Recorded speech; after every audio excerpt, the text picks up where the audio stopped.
Mukhang nag-molt na yung isang crayfish natin. Ayan siya mga lodi, nagulat ako. Kala ko ay namatayan tayo ng crayfish. Pero nung siniyasat kong mabuti, hindi ito namatay kundi possible na nag-molt ito. Sana naging successful yung molting niya at hindi ko kasi siya binubulabog, hindi ko tinitingnan dun sa mga tubo dahil lalo na sa kalagayan niyang ganyan, malambot yung mga expose yung katawan niya, malambot yun. Baka masugatan natin. Kaya pabayaan na lang natin siya. Pero meron tayong mga tiningnan na kaya inakala natin na nag-molt ito. 3, 2, 1. Welcome back mga lodi at mga tropa dito sa ating channel, Fantastic Birds Love TV. Pero ang content natin ngayon ay tungkol naman dito sa mga hipon natin o crayfish. Dito natin nakita yung pinaglugunan o pinagmoltingan nung crayfish natin. Nakita ko din na mayroong bigote na lumalabas na gumagalaw. Baka sa kanya yun. Ito na yung mga alaga naman nating lettuce. Hindi lang tayo basta nag-aalaga ng lettuce. May purpose yan mga lods. Kasi part yan ng nagfi-filter sa mga tubig natin. 3 stages yan. Una, doon sa may balete. Pangalawa, dyan babagsak sa letusan. At pangatlo, doon sa letusan pang isa.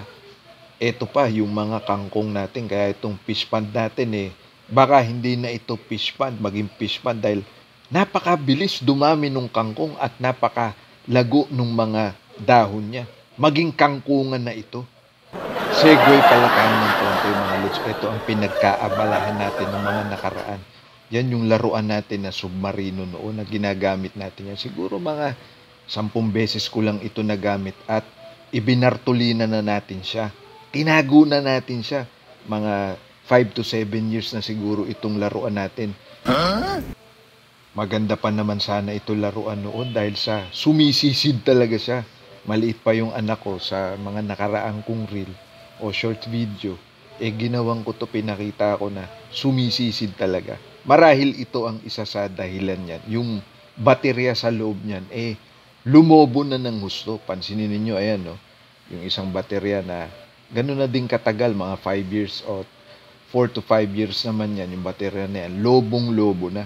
Kaya kailangan yung submarino na yun para mapagana natin, operahan natin siya, baklasin natin siya. Ayan yung pinagmolta ng crayfish natin, halos kasing laki na nung submarino. 3 inches na nga pala yung sukat nung crayfish natin, ayan siya. Pati yung pinagmolta naman ng gagamba natin, gagambang bahay lang yan mga lods. Pero napakalaki na niya, halos gapalad na.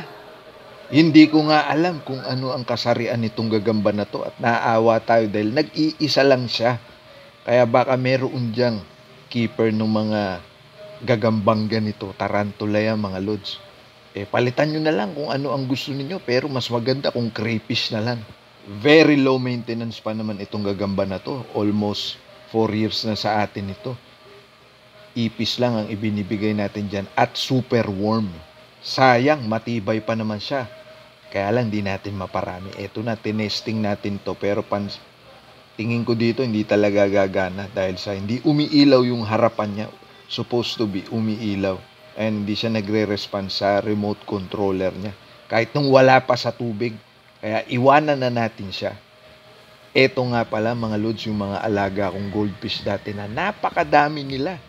Hindi katulad nung mga crayfish, iis na bingka. Itong mga to, kahit walang pagkain at makita ka nila, maglilitawan yan dahil gutom sila lagi. Throwback lang yung mga lods pero dito na tayo mukhang uulan. Inaabangan din natin to. Ito kapupulutan din ito ng mga newbie na katulad ko. Batay din sa mga napapanood ko. Nagbabago ang pH level ng mga fish pond. Lalo na yung mga simento, concrete pond tulad nito kapag na dumami yung mga rainwater sa kanila. Kaya inaabangan natin siya kung ano ang manyanyari. Pero napansin nga natin na napakalumot na. Yun yung mga tubo natin. No? Tambak na ng lumot. Kaya sasamantalahin na din natin na linisin yung ating pond para naman medyo gumanda-ganda tsaka nakakatakot din dahil baka maging dominant na yung lumot dyan, makapinsala dun sa mga crayfish natin. Etong ulan na to, papansin, napakahina, pero dun sa ibang lugar, kung mapapansin ninyo dito sa video ko, hindi lang gaano kita, ang lakas na ng buga, pero dito mahina pa rin. Na, mukhang narinig yung reklamo natin, lumakas-lakas na siya at pwedeng magdagdag ito ng tubig dito sa fish pond natin. Pati tuloy yung payong natin, lumalaylay. Sabi ko sa inyo, automatic yan eh. Pagka na malakas ang hangin, bago kasi umulan, lumakas yung hangin. Kaya natanggal siya, ikakabit na lang natin ulit. Masakit sa mata kapag na ganyan ang nakikita natin, tad-tad ng lumot yung ating mga tubo. Ayun o, yung isang crayfish natin. No? Kaya linisin na natin. Eto na ang resulta nung nilinis natin. Napakalinaw na ulit niya. Halos wala nang lumot dun sa ilalim ng fish pond natin. Pati yung mga tubo, nilinis na din natin. Tinanggal natin yung lumot. Sinamantala natin na umuulan. Saka natin siya nilinis at inilipat ko na din kung saan nakapwesto yung mga tubo na yan. Simple lang naman ang ginawa nating paglilinis. Inipo natin sa container ng mineral water. Meron kasi tayong malaking pump.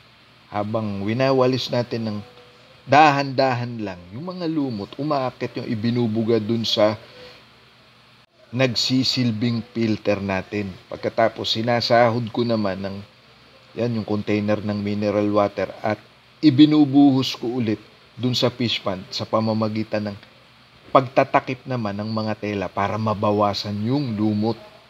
Ganun lang natin nililinis yan. Pero shout out nga pala at maraming salamat kay Deans Pumarca. Binigyan tayo ng mga halaman at may kasama pang suso. Ewan natin kung mabuhay natin yung suso na yan. Sana mabuhay din siya. Eto na nga pala yung mga lettuce natin. 3 leaves na siya, hindi katulad nung nakaraan. Isa lang, dalawa, ngayon 3 na. Pag naging 4 yan, pwede na natin siyang ilipat. Pero yung tinanim natin sa lupa, kahit na lagi nating dinidiligan, hindi tumutubo. Pero dito, dahil sa continuous yung buga ng tubig, ang bilis niyang tumubo. Nakakapag-filter pa siya ng tubig natin. Parang itong mga kangkong. Ewan ko ba dito, bibilis tumubo. Gusto ata tayong pagsingagin, sinigang na hipon nito. Kaya itong fish pond natin, para na talaga siyang mini ilog. Meron din siyang suso, meron siyang mga kangkong. Yung sukat nga pala nung crayfish natin, batay sa picture ito nung binilhan natin ng crayfish, pwede na siyang maging buried o mangitlog. Lalo na ngayon na nag-molt siya. At sana tama nga yung hinala ko na nag-molt lang at hindi naawit o namatay. Salamat nga pala sa panonood ninyo. Hanggang sa muling kwentuhan natin. Bye!